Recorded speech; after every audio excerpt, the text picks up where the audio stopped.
And now, it's 10 a.m. Let's just get down to it. And it's time for your sports fix. Strap yourselves in, folks. From two guys who have covered the teams you're passionate about for years. We are professionals. This is Jake Scott and Ben Anderson on 97.5 The KSL Sports Zone.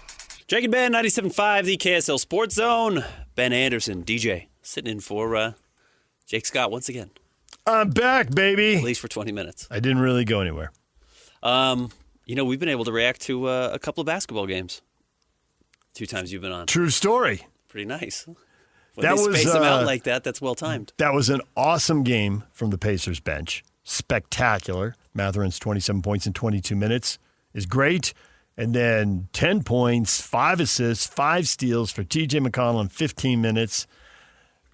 Phenomenal. So what PK and I were talking about, and I'm curious your take on this, if I can just tee you up for this. Please.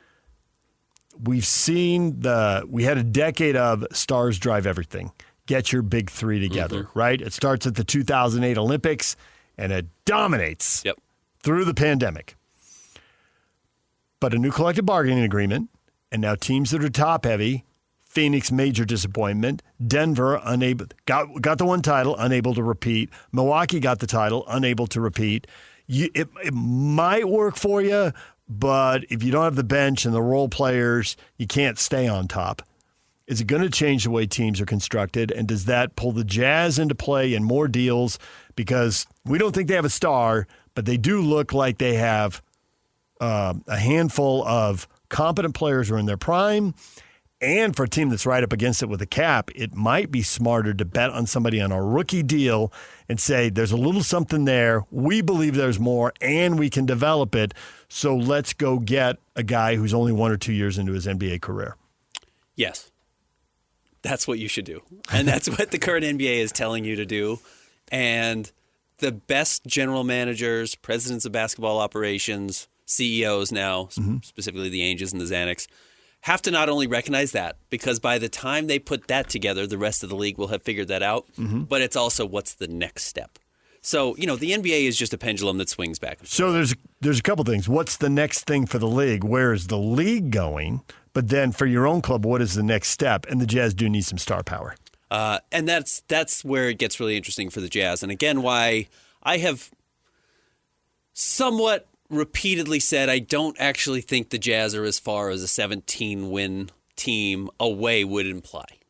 No, because they weren't really a 17-win team. They were dumping games. That's certainly part 25 of it. For sure, but honestly, I think it's 30, and it might have been a 35-win team. But I think one of the reasons why you look at this roster and it feels a little scattered and it maybe doesn't really make a whole lot of sense is just because you're right. They do not have those top couple of guys that make everybody align. Do they have one of the top couple of guys? Because there has been, I am convinced, although I can't prove it, I am convinced. I believe. I may not be able to prove it to you, but I believe that they have really weighed, is Markkanen the second best player on a title team, or is he the third? Sure. And I think there's an era where you can say he's third. But I think in the current era we're in, he's second. He can be. I don't think he does any shot creation, which is difficult. He's not really a playmaker, which is difficult. And you look consistently around the league at who the second best players are. They can create their own shot, and they can create for others. And Lowry doesn't do that, so that's why he's not a Pascal-type player. That's why he's not a Jalen Williams-type player. That's why he's not even a Julius Randle-type player, So I think there are some issues there. The hard part about it is you don't know until you have the number one guy. That's the really hard part to figure out is you don't know where all these guys fit. And if it's going to take too long to get the number one guy, and not just get him, but develop him to the point that he is the number one, first you have to get someone who can be. Right. Probably. This is the process. Get someone who can be and then develop them. Everyone's excited about Cooper Flagg because it looks like that development path is much shorter for him than it would be for most players. He's just starting at such a high level. He's right. His starting place is so good. The finish line is much closer. Right. And it's still going to get better, but to the point where he has to be good enough to be able to win. Has to get better. He has to go through what Oklahoma City's going through right now. You have to get in the playoffs and you have to get pushed. And they found a way when they were pushed by Denver to get it done. Now they're going to have to find a way against the Pacers. They're down 2-1. Yeah. That's a high-stake Game 4 Friday night. It's really exciting. Yeah. It's a fun game. We're through the, every game's important in a 7-game series, but we're through the preliminaries. There isn't, when you lose that first or second loss, you don't feel the pressure the way you do with that third one. Yeah. Third one. Right. Series might so be by over. the time you get to game 4, you know you're feeling it. We talked about on Monday, the two names we talked about a lot were Caruso and Aaron Wiggins. And see, everything flips. And they were... Right. The guys... I mean, Aaron Wiggins was an absolute non-factor. The cliche, role players are better at home than they are on the road, has been so spot on in this series. Especially in games 2 and 3. Yeah. And then last night, Caruso was just terrible in the fourth quarter. He had the big steal against Tyrese Halliburton, but otherwise he was truly awful. That from that 6-minute mark to the 3-minute mark, I thought it was going to go right to the buzzer. I mean, all night there's 15 ties, and you just figure, well, this is just going to go right down to it, and who's going to hit a shot in the last 30 seconds, or not hit a shot, or miss a free throw. But the Pacers put that run on him from the 6-minute mark to the 3-minute mark, and it was over. And even then, I thought, well, that was a pretty good run, but I don't know if it's over. Mm-hmm. Because there's been so many times you've seen teams get off the deck, and nobody's been better at it than the Pacers. But... man, they did not let Oklahoma City back in. And that's what the Pacers are best at. First of all, I do think they're just as good as the Thunder are. I don't know if they've got the same full top-end talent. I don't know if... But that so often defines championship teams that that's the difference. It has, right? Has. That's where we started this segment. Yeah. Count more on the bench. And it's amazing to go back. I went back and I rewatched the fourth quarter this morning. And it's like Tyrese Halliburton's not in the game. He's not averaging... Shea's not in the game. And he's not averaging 20 points a game in the series. These coaches are absolutely willing to ride their bench and give them real significant minutes. And it's TJ McConnell getting a lot of reps and having to make a couple of plays, or Wiggins and Caruso. And when those guys have made plays, their teams have won. I always loved it. And the whole time I've been doing... radio now, which, as you like to point out, is most of your life. Thanks for that. Yep. But I've had ex-athletes and coaches come on and say, players are better when they know when they're going in and when they're going out. Yeah. And the surprises, it messes with them. It messes with their confidence. It messes with the chemistry inside the team. You just can't do it. I'm like, but the guy's hot. He could hit 2 more threes and you can win the game. Yeah. But they're creatures of routine, creatures of habit. And it's and through the eras, it doesn't, well, Sloan's like that because he learned it from Frank Layden, and it's on down the line. But we are seeing, and I've said this a lot too, more and more imperfect teams compete for titles and win titles now than ever before. You just do not have to have this full, complete puzzle. And truthfully, you could even go back to the 2000s Lakers or the Warriors, and they were pretty close, but they weren't even a perfect puzzle, right? They weren't. You're talking about the worst fourth title team? All four of their title teams. Okay. It was never truly a team without weaknesses. They never had the real big man that most NBA champions have had. That would be the most obvious thing that they were missing. But they were playing in a different area. The rules have been tweaked, and the players had time to adjust. And shooting the three becomes so much more important that Bogut's not even in the game. It's not what the league calls for anymore. Right. You don't need him in certain situations. And the opponents, the only way they could really match up with them was to go with another lineup, and so it just led to he's got to be out so we can match up with them because we can and we'll beat them. But the Pacers now at this point are more imperfect than those Warriors teams, and I think more imperfect than certainly the Lakers teams of the early 2000s. So you don't think a 50-win team that was fourth in the East, which is clearly the weaker conference, and was under 500 on New Year's Day, you don't think that's a perfect team, huh? Certainly not, but they are very well constructed for the playoffs because they have a lot of depth, which generally you would think would be an advantage in the regular season. And Jerry Sloan would love them because they play with grit. But I don't think I think some of the best regular season teams, like the Warrior or the Cavaliers would apply for this or would fit into this narrative, are teams that are hard to scout with a day before. Because the truth is, teams aren't getting scouted very well during the regular season, they right? Can't. You don't have time. The games come too fast and you don't have time. And this has been true forever. I can remember Stockton talking about it. It's like, and then those days you played teams like the league was smaller. We're talking back when there was like 23 teams in the league. And they were playing teams in their division like 6 times. And he's like, doesn't matter what the regular season was. There's our travel patterns were different. Our days off were different. There was no preparation. Right. And you get to game 3 and everybody who's paying attention can call out every play that the other team runs back when they ran plays instead. Well, although the Jazz in that era were running a lot of pick and rolls and had a lot of things they did off the pick and roll because everybody knows what's coming. It's just how often can you execute it anyway? Yeah. You don't score. It's not 100%. No one scores every time down the floor. How often can you execute it? They know what we're doing, and we know what they're doing, and we know the counters And they know the counters, and now just do it. And the truth is, that's maybe what has hurt the Thunder. The Thunder are clearly a good team. I mean, they're in the finals. They're also only 3 games away from winning a title, and very well still may win the championship. But they are gimmicky is impolite. But that is impolite, by the way. But the turnover-based defense that they have, which is entirely generated on the idea that if we can create turnovers and get easy baskets the other way, that's going to be the best offense we can get. And they're right. But when you are scouted better, when people start taking advantage of the weaknesses that Case and Wallace actually does have, or Lou Dort actually does have, or Caruso actually does have, and you don't turn the ball over, all of a sudden their defense is not as threatening as it felt throughout the regular season when you cannot prepare for them because you're on your 3rd game in 5 nights and the team you just played plays nothing like them. But now you prepare to play that style. You know you have to take care of the ball a little bit better. The focus is higher, and they are not as potent as they felt in the regular season where they only lost 1 game to the Eastern Conference, and now they've lost 2 in 6 days. We had a story break this morning, and then it was recalled. And then it broke again. You want to weigh in on a little BYU hoops?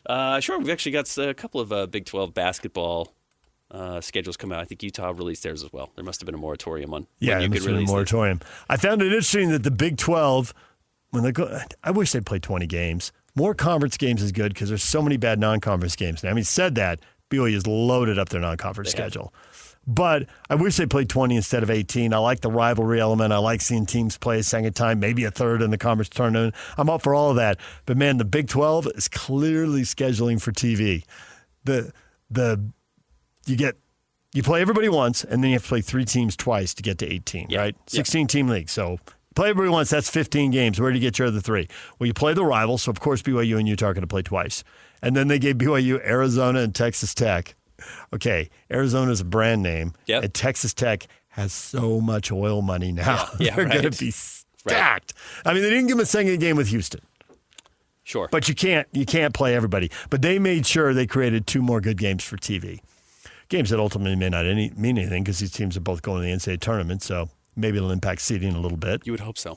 You would hope so, yes. You never know. You know what, with transfers, with new faces coming in, with the reliance on 2 very young players, 1 extremely young player, even though he should be very good. Yeah, but, man, there are top 10 picks, lots of them, right? Oklahoma and Texas, bubble teams.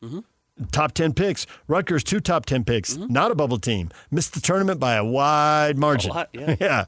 Yeah, no, I'm... So you're asking 18-year-olds who maybe played up 1 year to suddenly play up 3 or 4 years. And playing those older guys messes them up. And Locke's been really big on, hey, careful, these 22 and 23-year-olds are beating up on 18 and 19-year-olds. And they want to. They want to beat you up. They want to do that. I mean, the University of Houston wants to do that, and Samson wants to do it, right? And Auburn wants to do it, and Iowa State wants to do it. On down the line, all these good teams want to do it. But the pros have to be careful because, now you're going to be 23, and there's going to be a 31-year-old who's going to be messing with you next year. So good luck with that because now you're going to play up 5, 8, 10, 12 years, depending on who you're matched up with. I am excited for BYU's season, not just because of the A.J. DiBonsa aspect of it, which is obviously the biggest draw, and that's why they are on national TV. That's why they do have the non-conference schedule they have. It is why I agree with you. The Big 12 said, well, let's get as many games against Arizona as we possibly can, and then hopefully they match up in the conference tournament again. But I also want to see how BYU handles having a target on their back every game. Everybody is going to want to go and show out against BYU, and rightfully so. BYU has placed its own target on their back. You spend $7 million on a player, however they got A.J. DiBonsa on campus, whatever the actual dollar sign was. But everybody knows when they've got the number 1 pick on their schedule or is coming to their arena or they're going to play them at their arena and they want to embarrass them. So I want to see how BYU handles that. Now, BYU's really good outside of A.J. DiBonsa and Wright, who's coming over from Baylor. Richie Saunders is very good. Saunders back, obviously, yeah. And Keba Keita might be the most important player on the roster. In all honesty, just having a very physical reliable presence, big guy who rebounds. Go get some boards and get some second shot attempts, athletic. right? It's like there's value there. So BYU should be really good. He'll finish easy buckets in traffic. Yeah, and he should have even more space, than he had last year. Get the team into the bonus. So I think this BYU roster is really good, but even now they have a much bigger target on their back than they did last year. And last year they had Yegor Demin. And look, players wanted to embarrass him. And it stretches they did. Because even though he's played professionally, it's hard to be 18 years old playing against 22-year-olds who know how this league specifically is played. And yes, AJ has some physical advantages over the rest of these players. He's not like, you hear people say like LeBron. It's like he doesn't have LeBron's physique. I've seen him up close. I've stood next to him. He's great. He's got a great body. He's long. He looks better than every other 18-year-old you see. He does not have the body of some of these 22 and 23-year-olds still because he's 18. Right. He's a kid. And he's going to get a big old dose of big time right away. Mm-hmm. Villanova and UConn, Wisconsin, that's all in November. Miami, Georgetown, I think I got Clemson later on now. Yeah. They have... I've seen this stuff, have they bitten off more than they can chew? I think there's some in the D News on that. I'm like, I don't want to criticize them for this. I mean, the answer to that might be yes, but don't criticize them. We've all wanted people to play schedules like this, and they're playing one. And the tournament committee rewards you for it. They will. They're happy you're playing this. And BYU's going to beat some of those teams. So how come the football, they can't do it, and basketball can? Football just doesn't weigh in strength of schedule. Loss! Right. Move them down. Yeah. 2! You're down. You're out. Until they went to 12, and Ohio State got in. Ohio State wouldn't have been in a 14 playoff. Ohio State would have won the title. Yeah, There's no way they would have been in. BYU's home-only games this year in conference, Arizona State, Colorado, Houston. It's a big advantage, not having to go and play down at Houston. Iowa State, TCU, Central Florida. That Iowa State game last year was great there. That was a great game there. Yeah, it was. Iowa State's a weirdly good team late in games, and showed it in that game as well. Away-only games, Baylor, Cincinnati, Kansas, Kansas State, Oklahoma State, West Virginia. Tough away schedule. Tougher away schedule than I think advantageous home schedule. Oklahoma State used to be a really good basketball program. It was for a long time. Mm-hmm. And it is way down now. We've had Barry Trammell on. He's like, he's been covering it for decades. He's like, the Thunder came and college basketball just dropped off the map. It's not what it was at all. Oklahoma and Oklahoma State, between them, they had Final Four teams, a ton of Sweet 16 teams. It's just not the same. And I know the Utes went there, lost a game that they should have won last year, and it didn't seem like there were 5,000 people there. It was really a smattering of people. It's always easy to look at the teams locally and ask, why didn't you build off of that momentum? And, a lot of Utah fans have done it with Alex Smith, and why didn't you get another NFL quarterback for such a long time after him? Or why didn't Larry Kraskowiak find more success after having Jakob Poeltl and DeLon Wright and Kyle Kuzma? Like, how did that not turn into more players? It happens everywhere. Look at Oklahoma State. They've had number 1 overall picks in Cade Cunningham. They had Marcus Smart, who was the player of the year and went back to school. He skipped being the number 1 overall pick to go back to school to be in that 2014 draft that had Andrew Wiggins and Jabari Parker and Joel Embiid and Dante Exum. Everyone knew he wasn't going to be the number 1 overall pick, but he went back to school to continue to play at Oklahoma State. And he still went top 10. It was probably advantageous for him. But, to that point... He was 6, wasn't he? I think he was. Yeah, I think he was 6. He went right after Dante. And they haven't really created a lot of NBA talent off of it other than Cade Cunningham, who I already mentioned, who was the number 1 overall pick. And then since then, they're not irrelevant, but they're certainly not anything to write home about. And Oklahoma, every once in a while, including this year, has a top 10 pick. Yeah. So, well, I'm looking forward to it. That's a lot of big games. That is a lot of big games for BYU. I'm sure you guys didn't do it because you guys are a little bit more responsible than I've been in my radio career, which is why you guys have been doing this for 20 years and I've made so many stops. But I don't think that's why you've made so many stops. It's worth talking about college basketball every game now, which is just not the case for a while here. It definitely was not the case. It was not worth tracking game to game, and now it is. When I started working, it was really important. Utah and BYU were both good, and then BYU went down, and then BYU came back, and Utah slipped a little and was still pretty good. But, yeah, college basketball really took a hit the last 10 years. Mm-hmm. Post-Jimmer, it was lean out there. I didn't really think Ute fans Larry had 2 good NCAA tournament teams, and Ute fans were starting to embrace him, but it wasn't like the place had 15,000 was rocking, They'd be playing, and there'd be 10,000 people there, and we had a photo like, where are all the Ute fans? And fans would get all mad. Yeah. And then eventually it wasn't even that. And I don't think that's getting fixed this year. The attendance. Well, it'll be a process. We'll see if progress is made. I don't think it's going to be 15,000 every night. It's definitely not going to be. Will progress be made? Yeah, that's what Alex Jensen's got to do. And right. I'm kind of intrigued by the roster he's put together. Then again, it's a bunch of transfers, and sometimes it works, and sometimes it doesn't. So we'll see if... But what they had a year ago, if they had defended well as a team, I think they could have been an NCAA tournament team. I think, and if the non-conference schedule had been built a little better, they gave up quite a bit there. If they'd held on to Cape they might have been a tournament team. That was not possible. Between the money and the assistant coach changing, that wasn't. I mean, I guess if you want to get mad at somebody, you can, but there was nothing that was going to be done about that. TJ, thanks for hanging out. Anytime. Top 3 stories coming up next. Jake and Ben, 97.5, the KSL Sports Zone. Ladies and gentlemen, may I present... This is JJ and Alex. Joining us on the program right now, John Wilner, college football writer for Mercury News. What are some of the issues and concerns about that 5+11 model that gives a lot of people pause? Well, I think that it gives the selection committee an immense amount of power. They're picking 11 spots. There are a lot of reasons to be wary of the selection committee. I mean, your state is one of the big ones, right? Because I think BYU got totally hosed. That is a sentiment a lot of people feel could get repeated every year if the committee is allowed to pick most of the field. One corner is distrust of the selection committee. Another corner is the need for more money because of revenue sharing. And the third corner is that ESPN isn't on the hook to pay more if they expand the playoff. So they can't just get more money by expanding the playoff. Catch JJ and Alex afternoons from 3 to 6. Presented by G2G Bars on 97.5, the KSL Sports Zone. It's time to break down the biggest stories of the day. This is the top 3 stories of the day on KSLSports.com. 97.5, the KSL Sports Zone. Rebound Halliburton at the Oklahoma City free throw line to a cutting top and down the lane to Mathurin, who lays it in and draws the foul.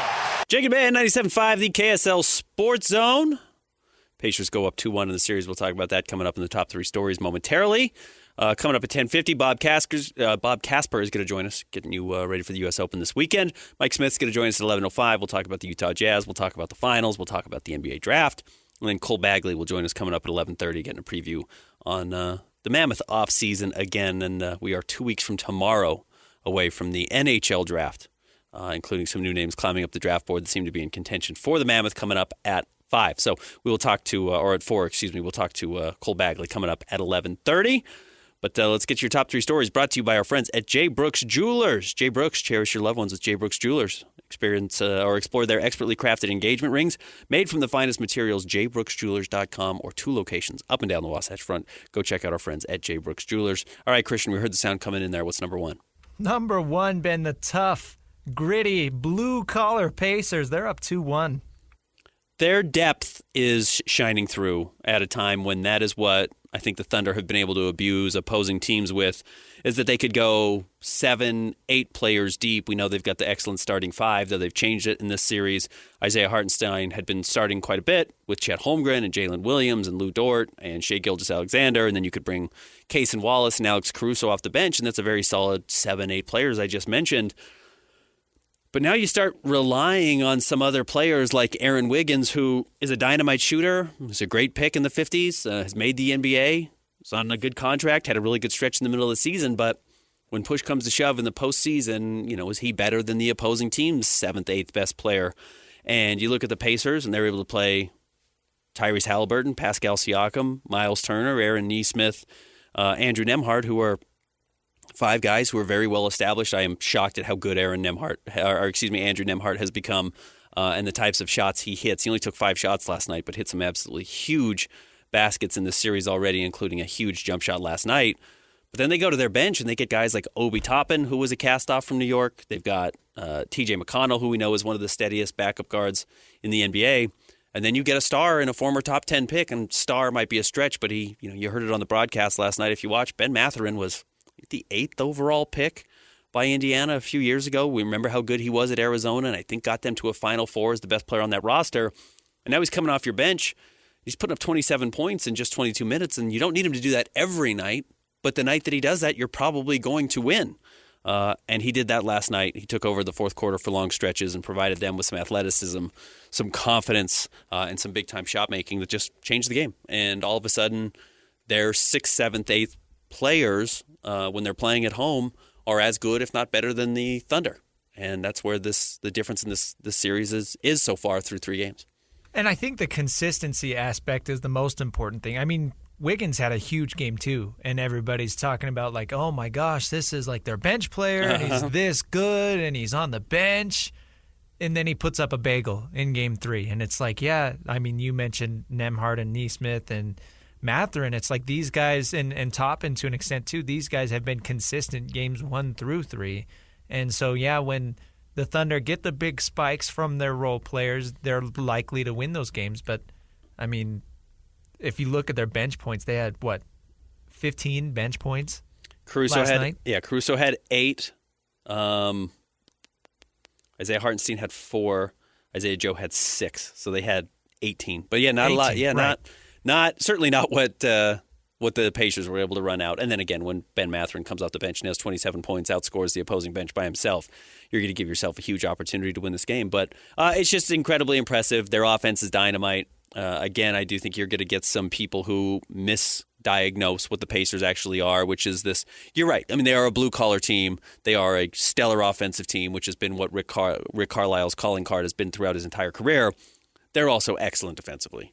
And yes, Tyrese Halliburton is their best player, and he's their most flawed player as far as being a two-way guy goes. He's not a very good defensive player, though he's even showing with his length, his ability to jump passing lanes and get steals like he was able to last night. But everybody else on the floor plays two ways. And you've just got to be. Nembhard took Shea away when they were on him one-on-one. And they did the same thing with Brunson, too, in the conference finals. And they just run a lot of bodies at you. It's just really difficult to do. So, again, when it comes down to the NBA draft for the Jazz, I think one of the questions you really do have to ask yourself again is the guy who you want to draft who doesn't play any defense good enough to be a legit number one player? You know, is he good enough to be so dynamite offensively that he can carry your team? And there are a handful of those guys. Tyrese Halliburton is showing he can be one of those guys. I think Luka is still one of those guys. James Harden in his prime was probably close to being one of those guys.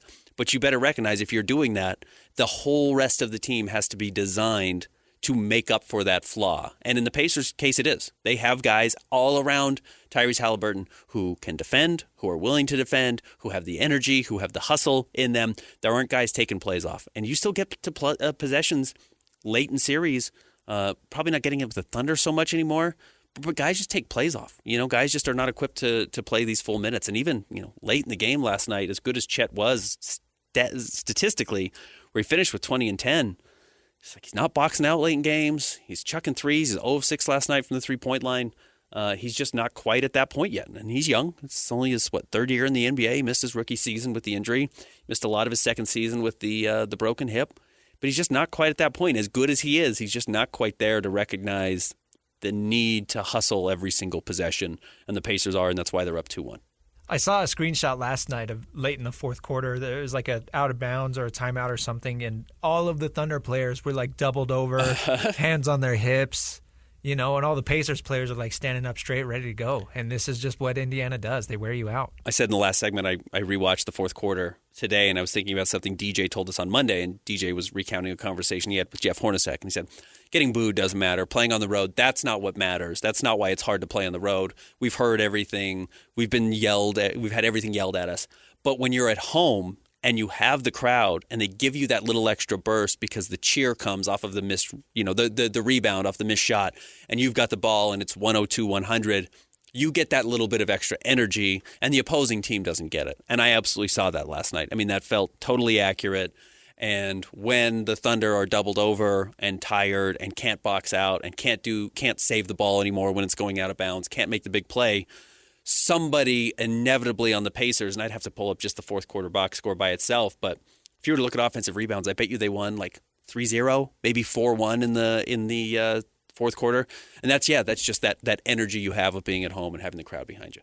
And now you talk about yesterday, how important winning one of these two home games is for the Pacers. And now they basically force, at minimum, a Game 6 that would be in Indiana again. So that's big, because having that home court advantage, again, I know they're up in the series, but they still feel like the David to Oklahoma City's Goliath, because they've been, OKC's been such a big favorite in every game. So now guaranteeing that you come back to Indiana at least one more time, that's what was so important about this win. Offensive rebounds actually identical, 3 for each team, but Indiana did get 3 more rebounds total than the Thunder in the fourth quarter. But going back to DJ's point, fourth quarter, the Thunder managed to score just 18 points. They shoot 6 of 17 from the floor, 0 of 4 from 3. Totally gassed, right? This is a team that doesn't have any energy.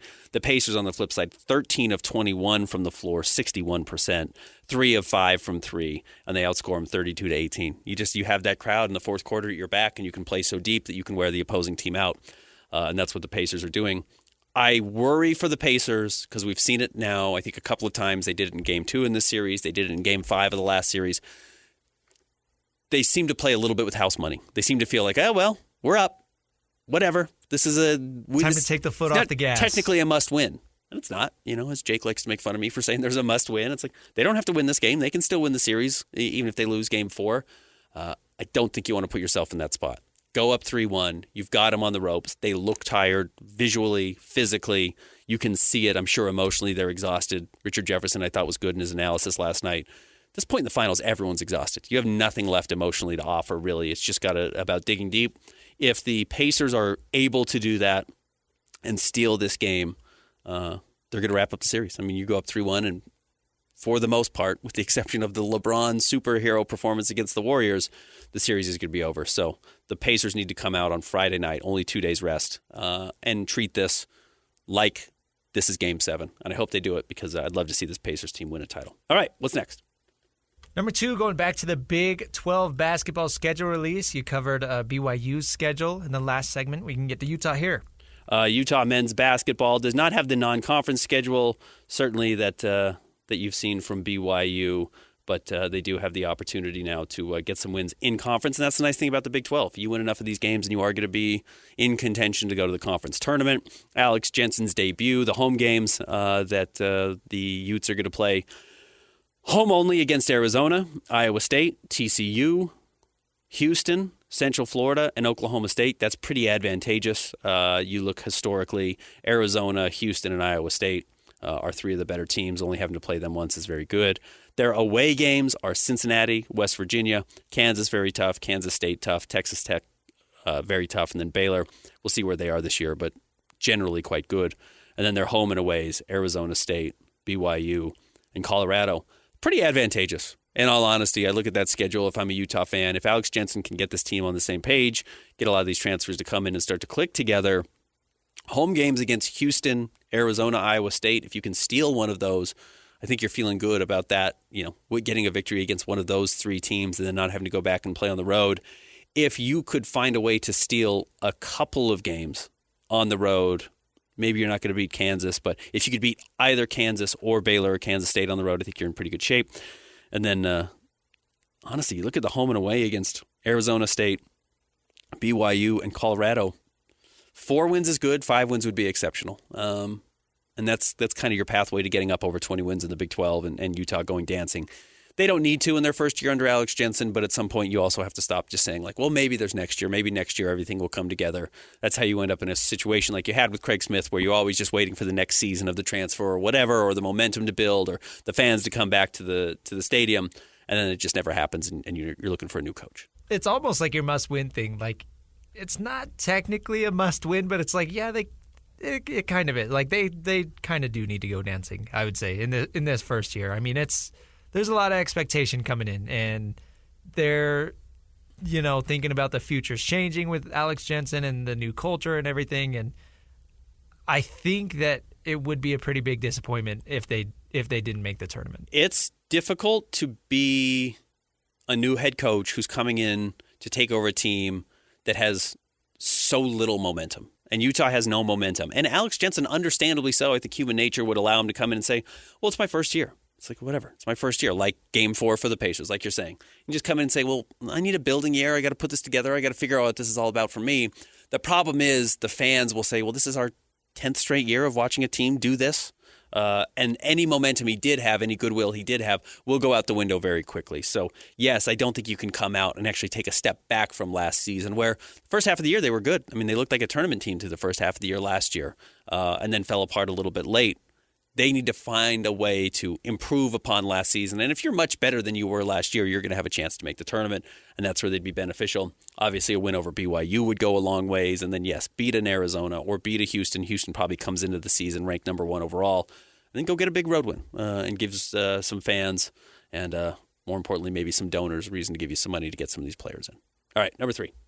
Number 3, sticking with the running Utes, our guy Steve Bartle had a nice article about this. Utah got kind of a surprise ad, German guard Jacob Patrick. And this is the type of advantage that you should get from Alex Jensen. Alex Jensen has coached the German national team before. He's got ties there. He played there during his international career, and you would hope that that allows you to get some of these international players. They also had the Finnish guard who committed last week, which Alex played with Hanno Metala. He should have some of those connections and then played overseas himself. So as you are seeing more players come over from Europe to play in the United States because the money is comparable in college to what they're getting in their lower levels in Europe, I think you should have an opportunity to build out your rosters a little bit deeper. Now, this isn't exclusively an advantage for Utah anymore. I mean, if you follow basketball Twitter at all, draft Twitter at all, you look at the players that are coming over and committing to colleges in the States as European players who used to just play for their, B or C level pro clubs. They tried to work their way up through Real Madrid or whatever it was.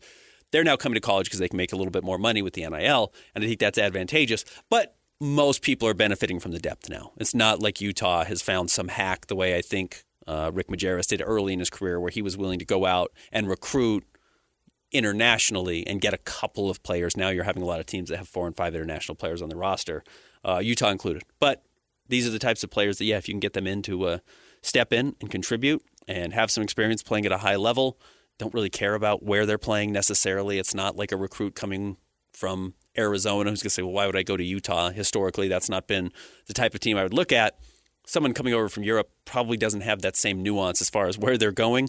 They just want to play for a good coach, and they want to play for a place where they can make some money, and that might be an advantage Alex Jensen has over potentially some other coaches. All right, we'll talk to Steve Bartle about that tomorrow. He's going to join us, so we'll get a full breakdown on Utah's basketball schedule and their roster, which they finalized as well. Bob Casper is going to join us coming up next, previewing the U.S. Open. Stick around. Jake and Ben, 97.5, the KSL Sports Zone.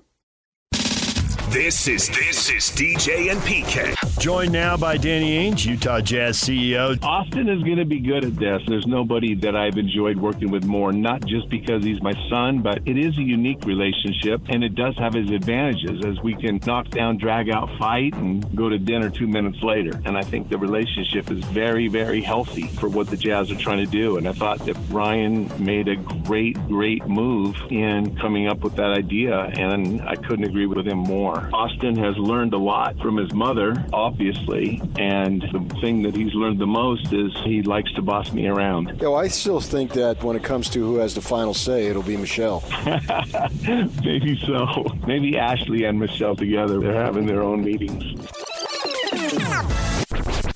Catch DJ and PK mornings from 6 to 10 on 97.5, the KSL Sports Zone. Who's got it better than us? Nobody! Your home for the best sports coverage in Utah. You're listening to Jake Scott and Ben Anderson on 97.5, the KSL Sports Zone. Jake and Ben, 97.5, the KSL Sports Zone. Very happy Thursday to everybody out there. We're going to talk to Mike Smith coming up here in about 10, 15 minutes. Get a breakdown on the NBA Finals, what he's seen so far from the Pacers that have allowed them to take a 2-1 series lead. Maybe some thoughts on the NBA draft as well, which is getting the second round underway 2 weeks from today. Hey, join DJ and PK Monday from 7 to 10 at the Hope in Motion Invitational at Thanksgiving Point. This isn't just a golf tournament. It's a chance to drive real change for children with developmental disabilities in your community. It's coming up Monday at Thanksgiving Point, so very cool opportunity to do that as well. We're trying to catch up with Bob Casper here coming up momentarily. Get you an update on the U.S. Open. Not a lot of huge scores. We've got 6 players under par right now on the opening day. J.J. Spawn in the clubhouse as your leader, -4 with a bogey-free Thursday. So a nice start there, but not a ton of recognizable names at the top of this list yet. And we'll see if those scores improve or fall off a little bit as we get through the day. Maybe the most notable name, Adam Scott, tied for 7 right now, even through 17. So we'll see what he's able to wrap up today. But birdies, scoring, hard to come by right now in the U.S. Open.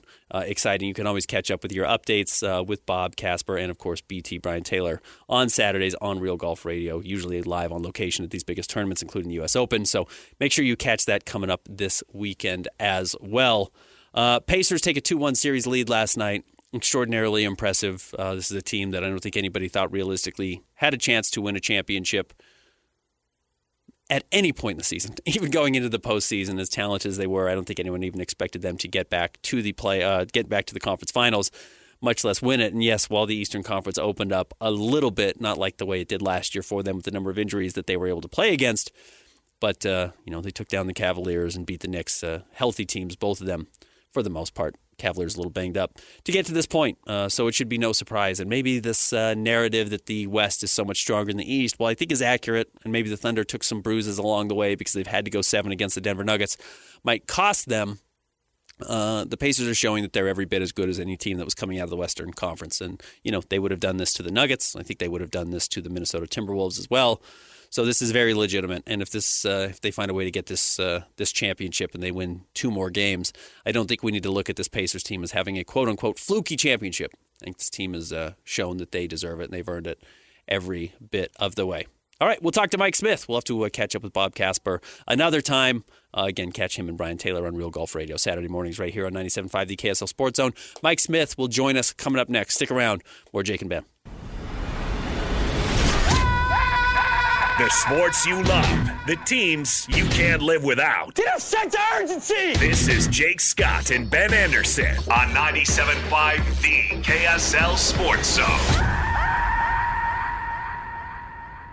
Jake and Ben, 97.5 the KSL Sports Zone. Very happy Thursday to everybody out there. Join Hans and Scotty today at RGS Exteriors from noon to 3, 4235 Farm Road in West Jordan. Hans and Scotty today at RGS Exteriors, 4235 Farm Road in West Jordan.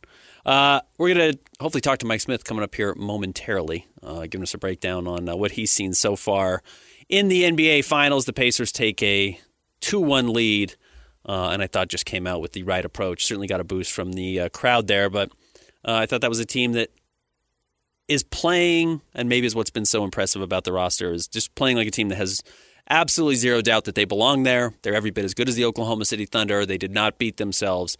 They have come out with the mindset that they can win a championship, and now they sit just 8 quarters away.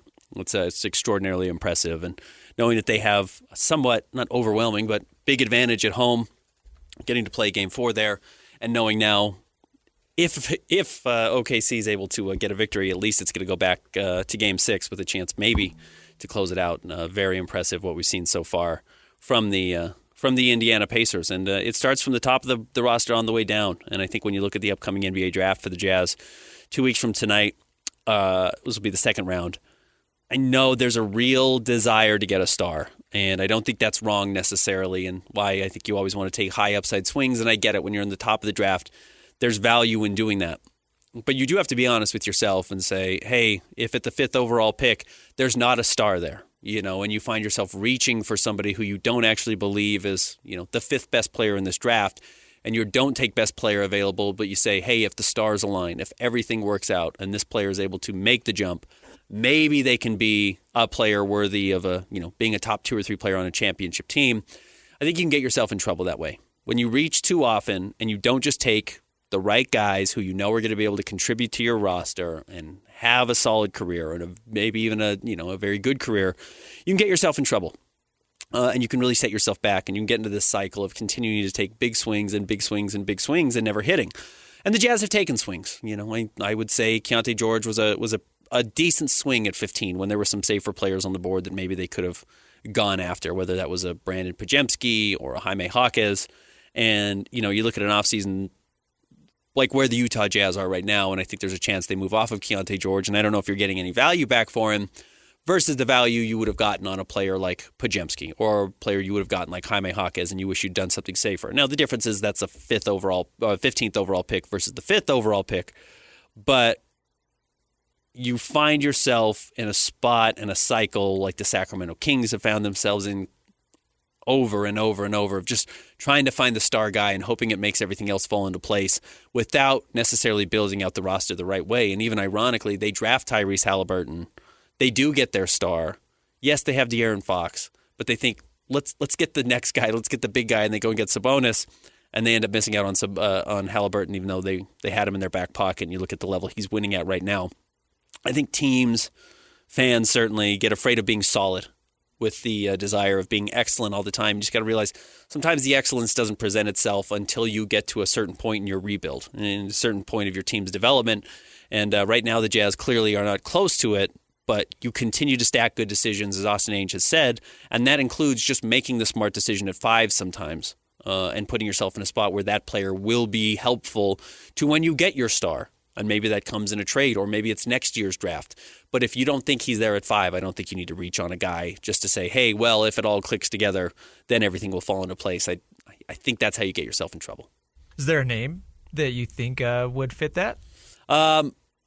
The guy I would worry about as a star reach, if you're drafting at 5, in hopes of saying, like, well, if it all aligns, and maybe he starts playing defense, and maybe it all clicks. I get it. I think there's a real chance the Jazz do select him as Trey Johnson out of Texas. Well, I mean more so for the other side, as you want to do kind of the safer pick instead of reaching for a star. And that's where the names where I think VJ Edgecombe, and look, VJ Edgecombe is not flawless, certainly. And there's a chance that he ends up not being a great NBA player, whether that's an Isaac Okoro or some of these lesser guys who come in and athletically are able to dominate at the college level and don't really make the same difference in the NBA and still end up as a top 10 pick. That's dangerous, and you've got to be careful with that.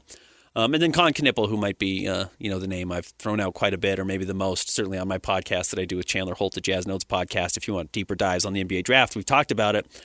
Con is the type of guy coming from Duke who, he showed it. He was the second best player on Duke's roster last year, playing next to Cooper Flagg, and was a huge reason why they got to the Final Four. And I know you can look at Cooper Flagg, and it's true. Overwhelmingly the best player on the floor every time he stepped on the court. But he had a complimentary player in Con Knippel who knocked down shots, moved the ball, was always in the right spot, brought the hustle.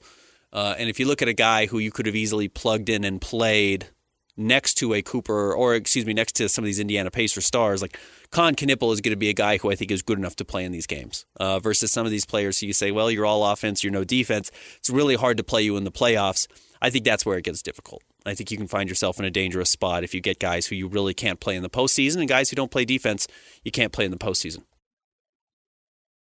So you look at where the finals are headed, and you look at how to build these rosters out. And again, I'm not discounting star power. Both of these teams have it.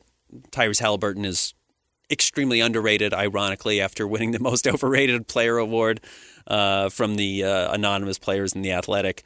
It's also a reason why you should be careful listening to players and what NBA players think is actually what helps you win. They're on the court. I'm not pretending they don't know anything. They do, but they are flawed in some of their analysis as well, and you've got to be able to step back from it.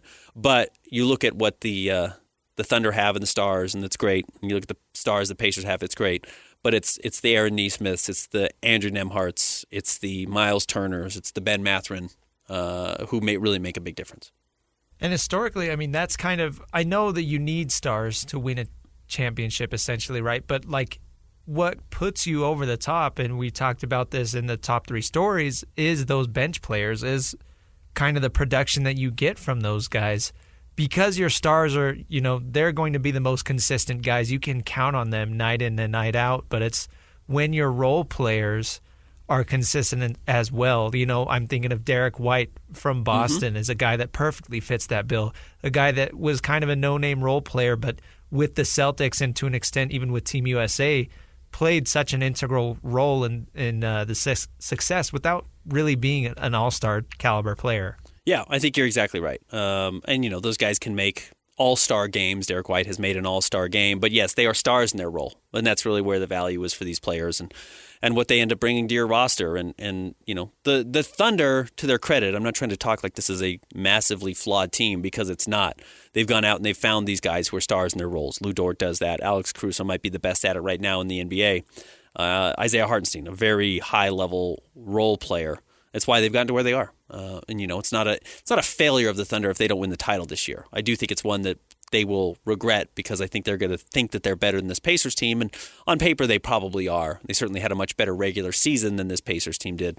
And then you'll see what they do next year. If they don't win the title this year, I've said, even if they were to win it, they should go and look at Giannis and go see if they can find a way to really improve, and they probably have as good a package to put together as anybody. If they do lose the title, I suspect they would be more aggressive in that sense. So if they lose the title, what would you think that they need to fix, if that makes sense? They continue to be young, and their biggest problem still is that Jalen Williams, as good as he is, and he had 26 points last night, and he had 6 rebounds and 3 assists. He's a very high-level player, and Chet is good as 20 and 10 last night. I still don't know if their second, third best players are good enough, which, again, is why you go out and get a Giannis, and the truth is Giannis might be better than Shea. In fact, he's a two-way player, and he might be better than Shea. And Shea, he's a pretty good two-way player as well, but there's a difference between having a super athletic 7-footer like Giannis who can impose his will on the game and is basically unguardable, where Shea is very good and I wouldn't say unguardable, but knows how to break through. But 24 points and 6 turnovers is a lot. That's a difficult spot to be in if you're the MVP. So you go out and get a guy like Giannis who comes in and makes that team even better. All right, let's welcome in our next guest. You can catch him on Jazz broadcast nights. It is our friend Mike Smith. What's going on, Mike? Hi, Ben. How are you? I'm doing excellent. What's your level of surprise at where we sit in the finals right now with the Pacers up 2-1? I think it's so cool. It's just, I don't know.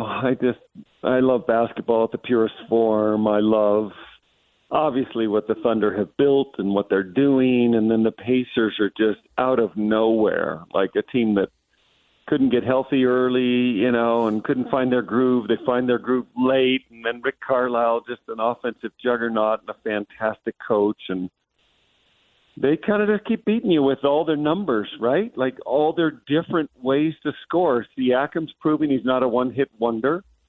Halliburton's proving, I guess, through three games that he's the real deal, even though there was a little disappearance in game 2, but he really responded.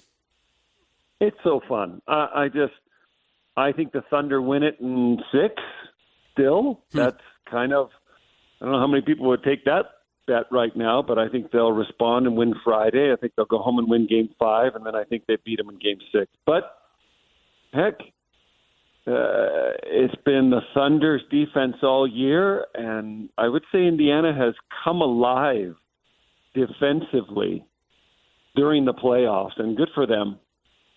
Why? I'm with you. I mean, I still probably lean towards the Thunder, and I guess I'm curious, why can we not fully buy into the Pacers, even though they've done nothing short of prove over and over that they can win these big games? I don't know. Maybe because I want the Thunder, maybe because I always root for the West. Maybe that's at the heart of my stuff, and maybe with Shea winning MVP, I want it validated with a title. And I look at the Thunder as kind of this Jazz model in the future, like draft well and young guys contribute and find yourself a superstar like they did through a trade and then go be good for 6-7 years. So there's part of me, I guess, rooting for that scenario or that narrative to play out.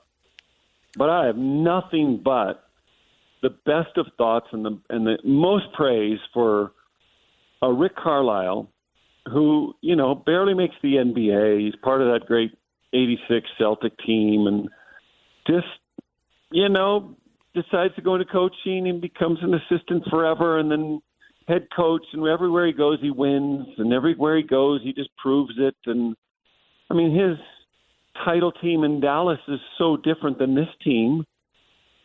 And yet he's doing it again. So, to your point, I guess we should say, we shouldn't be surprised if Indiana were to go on and win a championship. And to him, to do that with 2 different teams, he joins an elite group, that's for sure.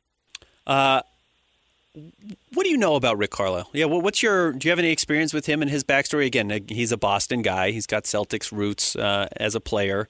But what do you know of him? Because he is quietly, even though it's hard to say quiet now, he's quietly just been one of the best coaches very consistently for the last 2 decades. So the Celtics used to do something that was kind of unique. And, when they had their eye on a guy, in, let's say, my case, me, they would bring him out to be a counselor at, their youth camp. The Celtics would do this. And so after my sophomore year, they invited me out to come be a counselor at their youth camp. So it was like a paid position. You come out and you're working with the little kids, but midday and after camp, you played. Like you got to play pickup ball with all of their guys and whoever was in town or whoever showed up. So that was the case with me after my sophomore year at BYU. And Rick Carlisle was there. So I kind of got to know him then as a player. He's older than I am a little bit. He's on the Ralph Sampson Virginia team, right, that doesn't allow BYU to get to a Final Four in Danny Ainge's senior year. So I think he's of that team. But a journeyman for sure, right, and hung on for a few years. He has really big feet, by the way. They called him nickname Flipper. So now everyone who's listening, and you included, Friday night when the next game is on the sideline and he's wearing tennis shoes with the new coach's attire, right, you're going to look at his feet and you're going to say, what the heck? Because I think he's like 6'4" or 5, but he has size 16 shoes. So that was his nickname back then, was Flipper. That's just what they called him. So that was my one interaction with him as like fellow player, other than, maybe my team playing against his team later on. But then as a broadcaster, I've had the opportunity to not only be at some clinics that he taught where it was brilliant and borderline genius, like the thoughts he came up with and the things he said always made me listen. And I've been around NBA coaches for a long time, Ben. So like I've been in every press conference for 30 years, right, as a broadcaster. And there's many times I walk away from it and I say, there's no genius there. I never said that with him, right? Like he always had some thought that made me go, oh, okay, like I never thought of that. He became a little distant and cynical a little bit, like having to deal with the media. He's prickly. In our time. He's very prickly. Yeah, he's that. He's become that. And I always thought I had a good relationship with him. And, I used to tease him about looking like Jim Carrey and, being a doppelganger for him when he wore his hair straight and longer. And then one year he just showed up with his head shaved. And I thought he was sick or had cancer or something. I was like, what's up with the hair? And I thought we had that relationship. And he just looked at me and he goes, what's it to you? I was like, oh, like I was just genuinely curious. Is something, are you okay? And he goes, yeah, this is the way I'm going to wear my hair. But he's like an aficionado pianist. And, he's an interesting guy. Like kind of a Renaissance guy. He loves the arts, loves music. I can't remember the name of a great piano player that he's like dear friends with. You might be able to know, but it's a guy who just plays instrumental piano music and has sold millions of albums. I can't think of that guy's name, but he's friends with Bruce Hornsby. He's close with. That's the one. Well, I've seen Bruce Hornsby in concert, so yeah. There you go. Thank you. But I remember one clinic, and we're all watching as broadcasters, and he's the coach of the Mavs, and he's doing the clinic, and he says, "Gosh, in my day, how stupid were we? We ran sets to get 15-foot jumpers. We were so stupid." He was embracing the new NBA. He was embracing the 3-ball and the analytics, and he was like, "We literally ran 6 different plays to get a 15-foot jumper at the elbow." And we did. That was the NBA I walked into. My Celtic teams had, really about 5 plays, and the rest of the plays were post-Larry, post-Kevin, post-Robert. The other plays were turn Larry, turn Kevin, turn Robert. In other words, you turned off them, like underneath them while they set a screen on the post, you pop to the wing for a shot or throw it into them. That was like our sets. There was nothing intricate about it. And I just remember him doing that clinic and saying, it's so much more intricate now, and there's so much more going on with screen roll action and, ball reversal and immediately into this and that. And so anyway, I think he's brilliant. I think he's one of those that just gets it, can evolve, can adapt his style to his personnel, and then he proves he can win wherever he goes. I think what's really interesting about these two teams that are in the finals right now is I don't know if I would qualify either of them as copycat teams. I don't know what the Thunder have done other than they've done a little bit of tanking. They got Chet with the second overall pick. But they haven't. They kind of designed their own system, right? They were willing to take on everyone's bad contracts with draft picks to build out their roster, and they were really patient with it. The Pacers have kind of done what a lot of people curse the Atlanta Hawks for doing and the Chicago Bulls for doing, which is just kind of staying in the middle, being even-keeled, hope to make a couple of good acquisitions and trades, draft well here and there with, I think the highest pick on their rosters, the 8th overall pick in Ben Mathurin, and hope that eventually they break through. But it's not a great model. I do wonder if they are going to, you even mentioned it a little bit with the Jazz, they create copycats and teams try to mimic what they're doing. I think that's a really hard thing to do, and I think if you try and do what the Pacers do, I do think you can get yourself in trouble and just be mediocre for a long time. For sure. It's a really well-explained point, which you tend to come up with quite often, but I like it. It's one of the reasons I like them, and I like Carlisle. Like, that's to my point of, like, he's kind of adapted his own offensive style based on what personnel he has. Like Miles Turner's an enigma to me, right? Like, he doesn't score in the post, but when he came into the league, he's such a natural shot blocker, and you'd think he would develop this game around the hoop but he doesn't do that. And he looks like he's crippled when he walks. I don't get that. But then he'll block a Chet Holmgren shot, and I'm like, where'd that come from? And then, of course, he's evolved into this three-point stretch shooting 5, and they just have a lot of pieces that work. Neesmith and the kid from Gonzaga, Nemhart, and then Tyrese emerging as a star, and Siakam proving he's hard to defend, certainly in the open court. Mathurin's play last night was the key to the game for sure. Like, just came in off the bench, sparked him immediately, and continued and gave them the lift they needed. And, of course, down the stretch, they were just too good with the home crowd. So, I don't know. I think you're right. If you tried to model that, you'd come up short. Like, it's maybe not the way to go, but it certainly worked for them, and they're doing it, so give them credit. The one thing I think you can copy, and I hope more teams do because I've loved it, is just the depth that both of these teams have. And I love balancing out your roster with maybe less quote-unquote star power at the top, and both of these teams still have two all-stars at the top of their roster, but they really have paid attention to who their 6th, 7th, 8th, even 9th guys are on their roster, and you get a Ben Mathurin or you get an Nemhart like you've talked about, then you can't forget about the TJ McConnells of the world who are playing really important minutes. I think it's a fun brand of basketball to watch when everybody comes in and plays their role. Agree, and I love TJ McConnell. He would make my all-mall team, right? Like, you'd see him in the mall and you'd say, there's no way on earth that guy's an NBA player. And then he can't shoot. But he's getting better. But he's perfected the things he's good at, the occasional steal, right? The surprise steal and beautiful passes and just that little arms extended wrist jump shot from 5 feet and in when you just disrespect him so much. He'll just turn and he looks like he's going to pull a Steve Nash and keep his dribble alive under the hoop, and then he'll turn and face the hoop and make a 5-footer, and you're just like, okay, where'd that come from?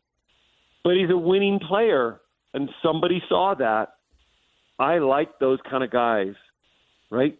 If I could go do it over again, own career 40 years back, I kind of wish I hadn't been drafted high. That sounds weird, but knowing what I know now, I was prejudged for being a high pick and then not delivering to that level, right? Expectations just kill you. If I had been the kid who wasn't drafted and showed up in somebody's camp with the same skill set, teams would have embraced it and said, oh, look what this guy can do. How come no one drafted him? This guy can shoot. This guy can pass. This guy can do this. This guy can do this. It would have been a completely different perception, which becomes reality in the NBA, as opposed to, oh, he's not as good as Larry Bird. Well, yeah. Duh. Like nobody is. He's the best small forward of all time. Apologies to all the LeBron lovers, but I'd take Larry over him any day of the week.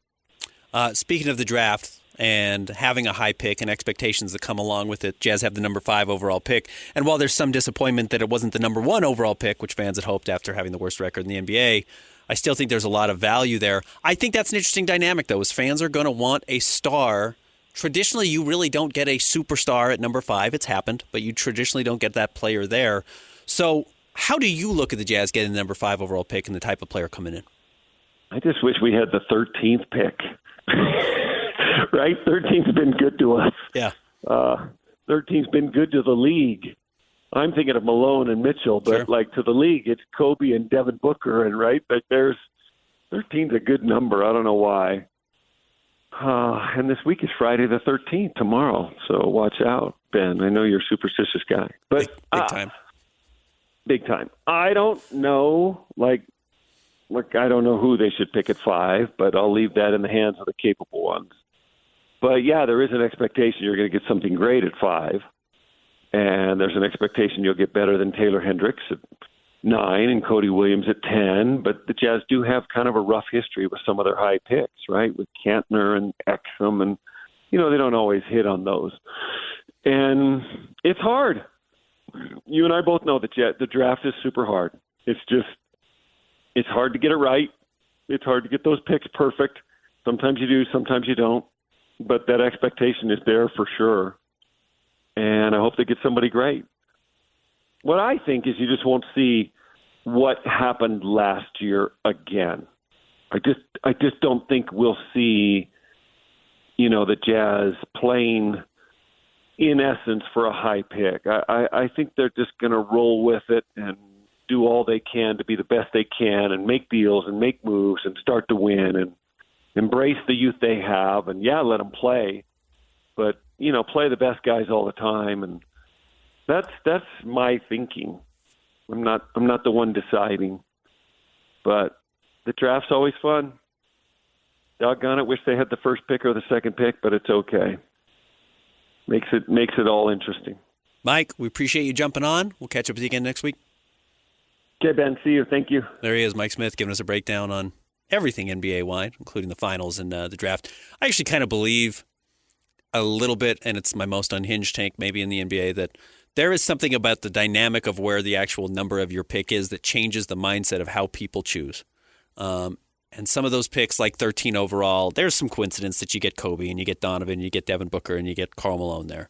But I do think there is something about the number 2 overall pick, which historically hasn't been great, and there are the Kevin Durant's of the world. There are great players who have been taken number 2 overall, obviously. But there was something about missing out on the number 1 overall pick and still trying to reach on a guy or hope to get the next best guy in this consensus number 2 overall pick. And the drop-off between the number 1 pick and the number 2 pick is usually pretty historically large. It's why maybe there's some questions about Dylan Harper, though I think he's a good player. And then you get to some certain spots in the lottery where it gets better. The 3rd pick generally is a pretty good selection because there's maybe not that pressure that you get with the number 2 overall pick to try and mimic what you got at number 1. You kind of recognize, okay, you didn't have that luck. You think a little bit more clearly. And maybe late in the lottery at 13 overall, you take a little bit more of a relaxed approach and you get some of these guys. That's why I kind of like picks around like 20, 22, 23. They're not in the teens anymore. And for whatever reason, the pressure is to swing on a guy and get these these really high level guys.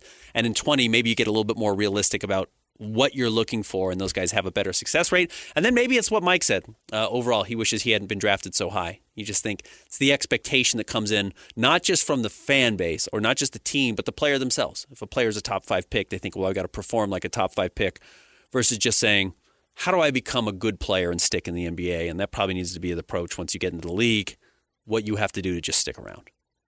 Yeah, and like we were talking to open the segment, like, it's not a bad thing to make the quote-unquote safe picks. A lot of times people think, oh, they don't have a ceiling if they're a safe pick. Right. But you look at this Jazz roster and the way that they've drafted over the last few years, and there's no shape, there's no form, there's no clear layout to it. Right. So once you start making those selections of like, okay, we need this guy to step in and specifically do this, and we can find the star when we're sure that person will be a star, but we know this person can come in and do this right. and be really good at it. Like, to me, that feels like the safer route, especially with Cody Williams and Taylor Hendricks the past 2 years, guys that were kind of high upside swings that you still don't know what you have in them. I think it might be in the Jazz's best interest to just kind of play it safe. There's no way to quantify it, but the fourth best player in the NBA, meaning you're the fourth best guy on your roster. If you're the best at that in the NBA, the fourth best player on your roster is more valuable than maybe a mid-level second best player on your roster. Maybe you're the 15th best number 2 guy on your roster. It's value. It's fine. But if you're the absolute best in the league at being the fourth best player on your roster, I think that's really valuable. And maybe that's what you look for at number 5. And I know that's boring. I know that's not exciting. The fourth best player on your roster makes an all-star team once every 6 years. You do think of Derek White. You do think of, the Atlanta Hawks when they had Paul Millsap and Kyle Korver and those guys who step up, and it's like the whole team is really good. Mike Conley steps up and make an all-star team as the third or fourth best player on the Jazz roster. They don't make it every year.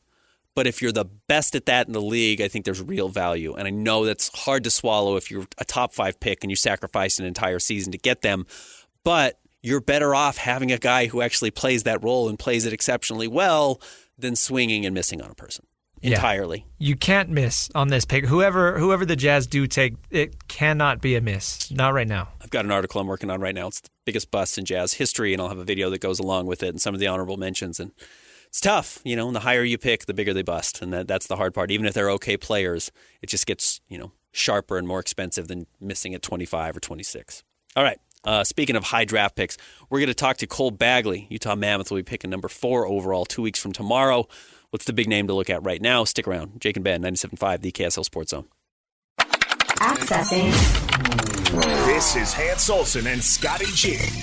Eric Weddle, kind enough to join us. You find out you're up for the College Football Hall of Fame. What's your first thought when you get that phone call? Just humbled by it all, quite honestly. I think I have a real shot is the College Football Hall of Fame. I don't think I have any shot at the NFL Hall of Fame. So when I look at the College Football Hall of Fame, I think, I belong there at some point, whether it's now or 10 years from now. I think I belong as one of the best college football players to have played the game. So whenever it happens, or if it happens, you guys know me, I live life to the fullest. It's not going to change whether I fall asleep at 10 o'clock or midnight. I got many other things that are on my mind. But it's really humbling and truly honored, obviously, and know that it took coaches, players, faculty, family, wife, kids. It doesn't happen alone. Catch Hans and Scotty weekdays from noon to 3 on 97.5, the KSL Sports Zone. What's that? Whether it's the Jazz, Utes, Cougars, or Aggies, these guys have got you covered. Time to eat, fellas. You're locked on to Jake Scott and Ben Anderson. 1, 2, 3, move it. On 97.5, the KSL Sports Zone. Jake and Ben, 97.5, the KSL Sports Zone. Join Hans and Scotty on Monday from noon to 3 at John Watson Chevrolet, 3535 Wall Avenue in Ogden. That's coming up on Monday. Let's welcome our next guest. He's our Utah Mammoth Insider at KSLSports.com. It's my friend Cole Bagley. What's going on, Cole? Not much, Ben. How are you? It's lying season. I hope you recognize that. Yeah. I know you do. And I listened to your interview with Brady Martin. Brady Martin, if you don't know, has been the big name coming out of the combine. Actually, let's start there. What happened? Who is this person, and why is he seemingly the only name anyone's talking about right now? Yeah, so Brady Martin is a 18-year-old center prospect, plays for the Greyhounds in the OHL. Very, very talented player. I think one that I think a lot of people overlooked this past season. His team was not the greatest. He didn't have the best line mates, and so I think that's why people kind of weren't really paying a whole lot of attention to him. And then all of a sudden he comes to the combine and he starts meeting with quite a few teams. And, there was a lot of noise associated with Brady Martin and the Utah Mammoth. Quite a few national reporters and some scouts that were saying, hey, Utah's potentially, interested in taking this kid in the draft with the 4th overall pick. Utah took him out to dinner. And so I think it's one of those situations where, maybe somebody that was a little bit overlooked and then suddenly a team shows a lot of interest and everybody else is going, well, if they're interested, should we be interested? So definitely a kid to keep an eye on, and one who's stock probably jumped the most at the Combine this last week. I do think that can get you in trouble if you're the only team who really believes in somebody and thinks you're smarter than everybody else in the room. So I guess my question is, do you think it's just Utah who thinks he's deserving of a top, 5, 6, 7 pick, or do you think other teams actually believe he's in that range as well? No, I mean, he started out the week probably a pick that was going to be taken somewhere between 9 and 12. I think he's now cemented himself as someone who's, likely going to go somewhere between 4 and 8. And I don't know that the Mammoth are necessarily going to use the 4th pick on him because it's pretty high. I think his range truly is more in that 6 to 8 range. There's a couple other teams that took him out to dinner. I believe Boston took him out to dinner, and I think they have the 7th overall pick. I think Pittsburgh is interested in him as well as Philadelphia. So, I don't think that Utah's the only team that is interested in drafting him. I do expect him to go in the top 10.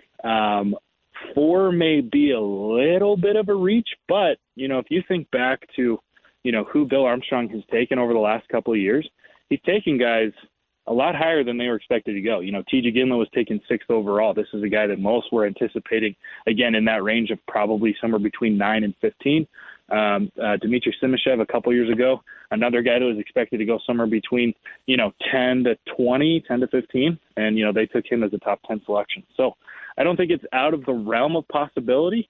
Utah is not alone in liking what he brings, but do they want to maybe reach a little bit to select him with the 4th overall pick is the biggest question. I know it's early because Tej is, he was a rookie last year and didn't even play in the NHL, and Simashev hasn't been over either. Historically, has reaching on these guys hurt the Coyotes or now the Mammoth? I don't think so. I think Dylan Guenther's probably, a guy that was, maybe taken a little bit higher than some had anticipated. I think he was drafted 9th overall, and look at how good he's turned out. The draft is tough, and that. Even in the NBA, there's guys every year that go way higher than they should, or they go a lot lower than they should have. And so, I think what Bill and his team do really well is make sure that they have their draft board all worked out by the time that they're on the clock, and they pick the guy that they believe in the most. Along those lines, as I said, I started out the segment with "It's a lying season," which is what I've had many Jazz scouts and people tell me in my decade plus of doing this. This point of the year, everything everyone says is a lie, and they are trying to get an angle and they're trying to get something. Do you think there's a chance Brady Martin is a smokescreen for other teams or for the Utah Mammoth or anything to maybe hope somebody falls or somebody else is available on the board? Or do you think the names projected to be selected ahead of the Utah Hockey Club means they really are open to the idea of picking him up with the 4th overall pick? I think it could be a little bit of everything, right? And you don't really know until Utah's on that clock and we hear an announcement of who they're going to take. But, based on, what I've seen, what I've heard, conversations I've been a part of, I think when you get to the 3rd pick through about 7 or 8, anybody could go anywhere. I think the talent, what I've been seeing and hearing is that the talent from those positions 3 through 7 is very, very close. So I think it comes down to more of who fits your team, what do you need, what are you looking for, and who do you like? And, as I said, I think Brady is slightly a reach at 4. I would anticipate him maybe, again, being more in that 6 to 8 range. But, the draft is all about expecting the unexpected to happen. In my personal opinion, I really like guys like, Porter Martone or Caleb Desnoyers. I think they are maybe a little bit more surefire bets to be not only offensive contributors, but they're physical as well. Now, what people like about Brady Martin is that he kind of resembles a Sam Bennett style of play, a guy who's very, very physical, who can score. And, he might not make a huge difference in terms of, regular season play, but Sam Bennett is the best player in the playoffs right now, and that's the reason that the Florida Panthers are, up 2-1, looking to make it 3-1. So, like you said, it's lying season. Take everything with a grain of salt, but, Utah did show a lot of interest in Brady at the Combine. you could never have too many assets, but do you think that's still a place where the Utah Mammoth are valuing, if they could trade back and pick up another future first? I know that's kind of been teased, the idea of maybe dropping back with the Boston or somebody and getting somebody else's future first. Do you think that would be in the cards? Yeah, I don't think anything's out of the question. I think Bill is somebody who likes to hold, kind of his cards in close, and he likes for people to kind of come to him and beg for assets or what have you. That's what's happened quite a few times. And so, we'll see what happens. It is something to point out that, Utah is reaching a point where they've got more assets and they've got more prospects than they're even going to be able to add to their roster. And so, what do they look to do with that? But with that considered, the 4th overall pick came completely out of nowhere. There was no pain associated with it for this team this last season. And based on, where the Mammoth believe that they're headed, they might not be picking inside the top 5 for another 7, 8+ years, if things go as planned for them. So I would expect them to make it, but, don't ever be surprised if Bill's out there making moves, on draft day. Quickly, what did you make of the report that they may not be big spenders in free agency? Yeah, what I know is that Utah doesn't want to overpay. And I think you've got a lot of players towards the top of this free agent market, guys like Mitch Marner and Sam Bennett, that are going to get paid not necessarily more than they deserve, but more than, some teams are willing to really spend. And I believe that the Mammoth are in that bracket that, look, we have some money to spend. We can offer a lot of things. We can offer, close to what maybe other teams are paying, but we're also a team on the rise. We're a young team. We're in a new market. We have incredible ownership. We have these world-class facilities that a lot of teams in the NHL don't have access to. So I think they're going to try to couple that and go to some of these guys and see if they can't bring them in. But at the end of the day, if those offers start going, well over what they should be, I believe the Mammoth will, look to add, other names or improve in other ways. Find him on Twitter at Bagley KSL Sports. Read him at KSLSports.com. Great stuff, Cole. Thanks. We'll talk to you next week. Thanks, Ben. There he is, Cole Bagley, giving us a breakdown on the Utah Mammoth. Bob Casper will join us coming up next. Getting you an update on the U.S. Open. Stick around. Jake and Ben, 97.5, the KSL Sports Zone. Hey, bro. You hear us every day with our crazy opinions. Hey, what you doing? Well, now it's time to hear from you. Hey, great show. Download the KSL Sports app and fire off your thoughts with the call-in tab on the bottom of your screen. Your show is fantastic. It's the one that captivates me the most. You can tell PK to stop singing. Cheap bangs! Cheap bangs! Let Jake and Ben know what you really think of the Jazz. Woo! Tell Hans and Scotty about your favorite barbecue spot or what color of tie JJ should be wearing on TV. The best entries will be played on the air. Download the KSL Sports app now and hit the call-in button to let your voice be heard. I think you guys do an incredible job. This is 97.5, the KSL Sports Zone. Who's got it better than us? Nobody! Your home for the best sports coverage in Utah. You're listening to Jake Scott and Ben Anderson on 97.5, the KSL Sports Zone. Two amigos on the airwaves, talking sports. They got it made, Jake's and on soul. Loves his tie guy, Ben's got style with his scarf. Oh my.